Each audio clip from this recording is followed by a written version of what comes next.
ओम नमः शिवाय। देखी जा गोस्वामी शिव चर्चा कथा में हर एक कथा ही शिवमय बा और कथा के शुरू से अंत तक सुनम जा त कथा के भाव ही भक्ति के रौरा सामने प्रस्तुत हो जाई। ऐसे ओम नमः शिवाय। और आई जा आज रौरा सभे के दुलार से फिर से हम एगो उलझल ई भक्ति के परिभाषा के समझावे के कोशिश करतनी। शिव भक्ति क्या है? रहस्य के सुन के रउरा सभी चकित हो जिम जा। काहे कि शिवमय जे हो जाला ओकरा में आपन तन और धन कुछ भी ओकरा याद ना रहेला, सिर्फ ओकरा आपन भगवान शिव ही याद रहेले। और शिव के समर्पित के भावना से जी के वो शिव के भक्ति करेला ओकरे भक्ति परिपूर्ण मानल जाला। आई जा एगो कथा के रूप में हम रउरा सभी के प्रस्तुत करतनी। गांव छोटा सा, वो गांव में भोला नाम के एगो गरीब ब्राह्मण रहत रहन। उनकर संपूर्ण परिवार रहे, जौना में दुगो बेटा, पत्नी और स्वयं सबसे निर्धन, वो गांव के सबसे निर्धन परिवार रहे। और हिमालय के तलहटी में वो बसल गांव रहे, जहां चारों तरफ वन और पहाड़ के सिवा कुछ भी न रहे। और ये जौन भोला रहन, ये जैसन उनकर नाम रहे वैसन के उनकर काम भी रहे, यानी कि वो भोला ही भोला रहन और भोला के ही समर्पण रहन। उनका भी धन न रहे, बाकी मन, तन और आपन चिंता हरदम भगवान शिव के समर्पण कैले रहन। जब भी उनकर पत्नी कुछ कहस कि हे पतिदेव हमरा बेरी खाए के नहीं खे, वो कहस कि कोनो बात ना, हमार शिव के अपार कृपा हुई और हमनी के भूखे ना रहम जा। काहे कि हमार भोला बाबा कभी केहू के भूखे ना रखस। वो महाकाल हवे और सबके दाता प्रभु हमें, उनका के समर्पण तो होके देखा। और ये तरीकर के उनकर बालकपन से ही एगो ब्राह्मण परिवार के रहते हुए भी वो शिक्षा के अभाव रहे उनका भी। वो कोनो वेद शास्त्र ना जानत रहन, कोनो मंत्र तंत्र ना जानत रहन और कोनो भगवान शिव के भक्ति करे के, आराधना करे के कोनो भी भाव उनका में ना रहे। और केवल अतने जानत रहन कि बेलपत्र जाके वन में से 2-4 गो इकट्ठा करस, झरना पर जाके नहा लेस और उहे फटा पुराना वस्त्र, एगो कुर्ता रहे, 2 गो धोती रहे, एगो धोती फटा हुआ पहन लेस और एगो धोती जौन पहनले रहस उ पसार देस। बस अपने उनकर काम रहे। और नज़दीक के उनका गांव के नज़दीक हिमालय के तलहटी में ही एगो सुंदर शिवालय बस रहे।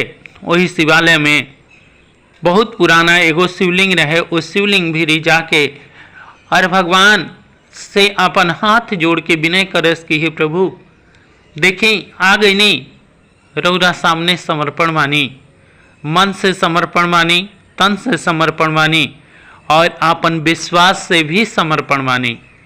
और रौरा के हम और कुछ तना चढ़ा सकत नहीं, बाकी 1 लोटा जल हम रौरा के अर्पित करे आइल बानी। हे प्रभु हमरा ऊपर कृपा जरूर बनोले रखम, हमार परिवार के और हमार विश्वास कभी मत रौरा गिरे देम। करते करावत बहुत दिन व्यतीत हो गई। ओई जाके जौन ब्राह्मण देवता रहन वो बहुत क्रूर स्वभाव के रहन, जौन वो मंदिर के पुजेरी रहन।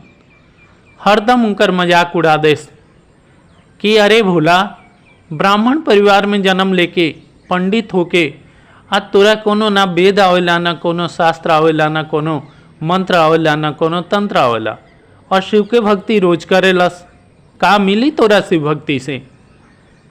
वो बेचारा हंस के चल देस और उनकर जौन ब्राह्मण देवता रहन उनकर चरण स्पर्श भी करस और करके माथा पर रख के उनकर चरण रज और घर के तरफ राह लेस। घर के जब तरफ राह लेस तो उनका जब वन से निकलस तो केहू ना केहू रोज उनका मिल जाए।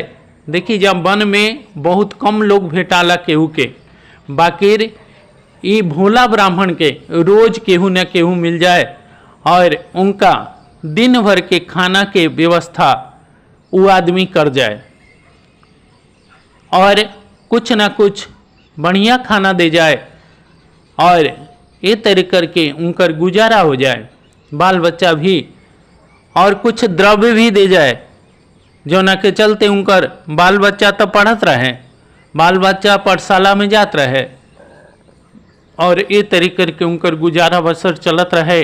केकरा वजह से? शिव भक्ति की वजह से। शिव के भक्ति विश्वास के नाम है। अगर रौरा विश्वास कैले बनी तो कभी भी शिव के दरबार से खाली ना जाइम। और कोनो काम भी भगवान शिव ऐसा ना करी हैं कि वो ना करी हैं। रौरा सोचे से पहले राउर अर्जी भगवान शिव के चरण में समर्पित हो जाई और वो कार्य रौरा सोचे से पहले हो जाई।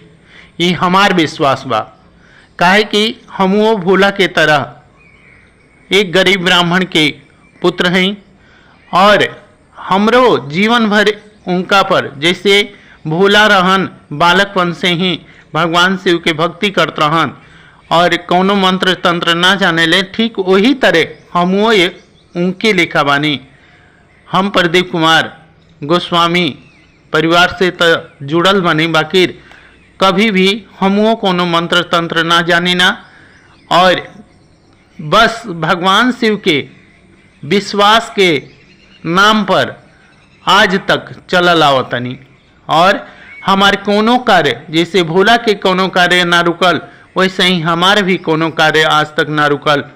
हमारा परिवार में हमार माई बाबूजी, हमार पत्नी और हमार 3 गो बच्चा, आज हमार तीनों बच्चा पढ़ के बहुत अपना पैर पर खड़ा बढ़न जा। बाकी भगवान शिव के भक्ति हमारा घर में केहू ना छोड़े, सबके विश्वास बा शिव भक्ति पर। आई यह कथा के और आगे चलावत तनी कि कथा जब वो गांव में एगो बहुत भारी यज्ञ के आयोजन भइल। वो यज्ञ में बहुत बड़ बड़ विद्वान लोग आवे वाला रहन जा और ठीक वही शिवालय के प्रांगण में यज्ञ के प्रारंभ भइल। यज्ञ प्रारंभ हो गई। ओइजा शिव कृपा से सब केहू के निमंत्रण गइल। जतना ब्राह्मण वो गांव के रहन जा, बड़े बड़े विद्वान लोग और कहीं से भी बड़े बड़े विद्वान लोग अलन जा यज्ञ पूरा करे खातिर, क्योंकि वो महारुद्र यज्ञ रहे। और महारुद्र यज्ञ में सब केहू बेलपत्र जुटावता, केहू भांग जुटावता, केहू कुछ जुटावता। शिव के जतना भी चढ़ेला, यानी कि उनकर महारुद्र यज्ञ में जतना भी उनकर व्यवस्था होला, जतना उनकर शिवालय पर अर्पण कइल जाला भगवान शिव के, उस सब चीज़ के व्यवस्था लोग बनावे में व्यस्त बा। और ओइजे भोला के भी देखी निमंत्रण आइल बा, जौन भोला कुछ भी नहीं खन जानत, और उनका के वही आदमी की तरफ से जौन आदमी उनका रोज भोजन के व्यवस्था करत रहे वन में, उहे आदमी उनका के निमंत्रण पत्र देलस। और जब निमंत्रण पत्र लेके फटा पुराना धोती और कुर्ता पहन के जब भोला पहुँचले प्रांगण में, तो सब केहू के हंसी के ठिकाना ना रहल। और सब केहू एजा तक कि वो मंदिर के पुजारी भी कहे लगले कि हा देखा आ गए सबसे बड़ विद्वान, और जब से इन आई हैं तब से हम जानतनी कि महारुद्र यज्ञ प्रारंभ ना हुई। ये तरीकर के उनकर मखोल हंसी करके और चुप हो गए। जा सब केहू ठठा के हंसे लागल। और ई बेचारा अइले जौन शिवलिंग रखा रहे ओ पर एक लोटा जल चढ़ौले और एगो बेलपत्र भगवान के अर्पित कैले और ओइजा रखल भस्म प्रभु के अर्पित कैले और ये तरीकर के और फिर भगवान के हाथ जोड़ के नम्न आँख से, यानी कि आँख में आंसू भरा रहे और अपमान के कोनो उनका चिंता ना रहे कि हमारा अपमान कैलस। बस भगवान के उहे समर्पण मंत्र बोलने कि हे प्रभु, ना हमरा तंत्र आवेला ना हमरा मंत्र आवेला, बस आवेला तेराउर समर्पण के भावना। हे प्रभु, हम आज फिर मन से, तन से और निर्धनता से रौरा के समर्पित पानी। हे प्रभु, हमरा ऊपर कृपा बनौले रखी और क्यों किस्म के हमरा कमी न देम।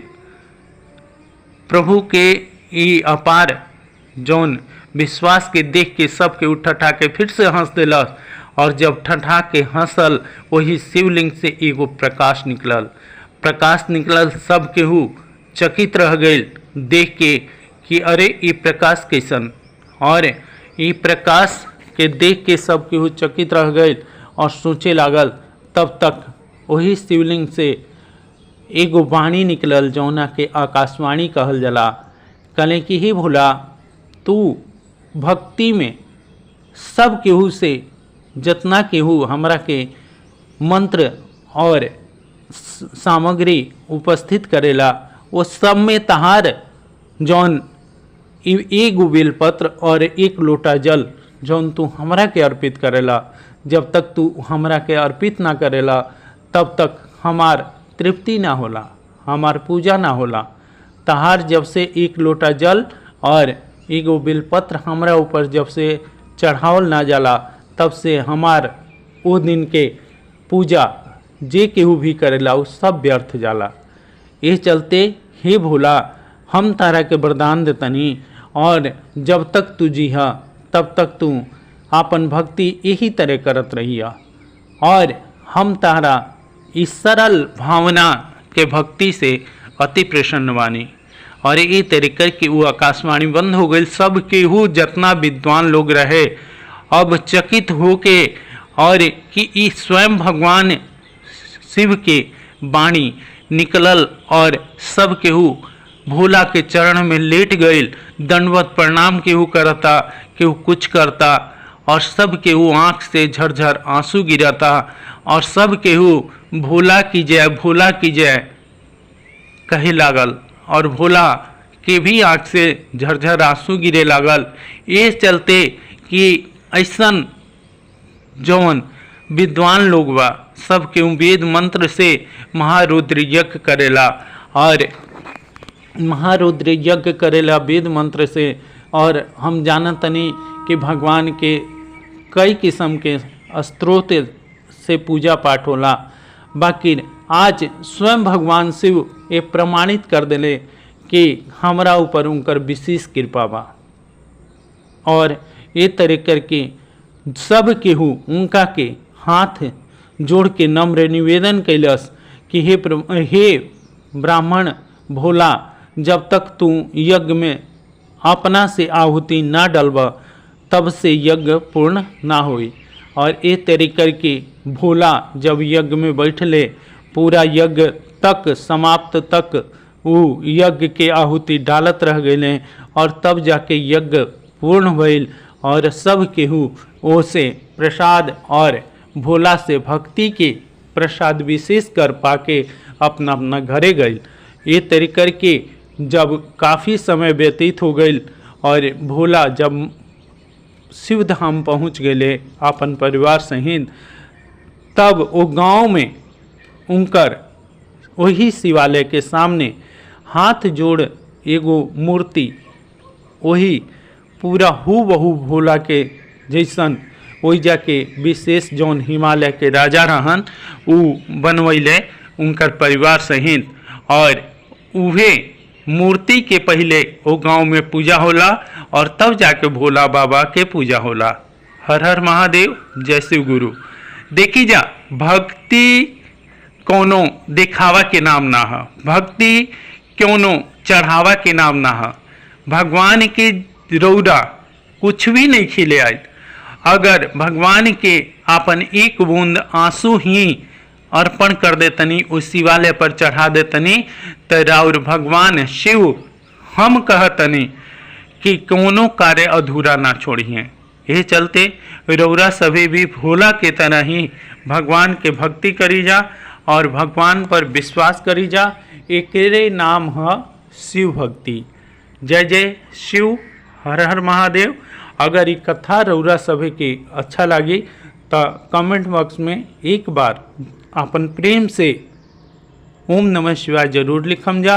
और अगर ऐसन के भक्तिमयी कथा, शिवमयी कथा अगर रौरा सभी के सुने के बा तो जरूर से जरूर हमार चैनल के सब्सक्राइब भी करम जा। और हम रौरा सभी के विश्वास दिलावतनी कि ये जितना भी कथा हम रौरा सभी के सुनाई ना, ये हमार खुद के शिवमयी आत्मा से निकलल ये सब कथा होला। और ये कथा हम रौरा सभी के सुनाई ना। और यही शिव चर्चा है भगवान शिव के चर्चा में कोनो खास हमारा हिसाब से जहाँ तक हम जानतनी, जहाँ तक नीलम बहिन जानतरी और जहाँ तक हमने के गुरुजी जौन बता के गल बने, और वो जहाँ तक हमने के जैसन जैसन इस शिव चर्चा कहे के बतौले बने, वही तरह अगर शिव चर्चा हमने के करी जा, देखावा ना करी जा, तब हमने के धन भी बाचा रही और भक्ति भी शिवमय हो जाई। जय शिव शंकर भोलेनाथ।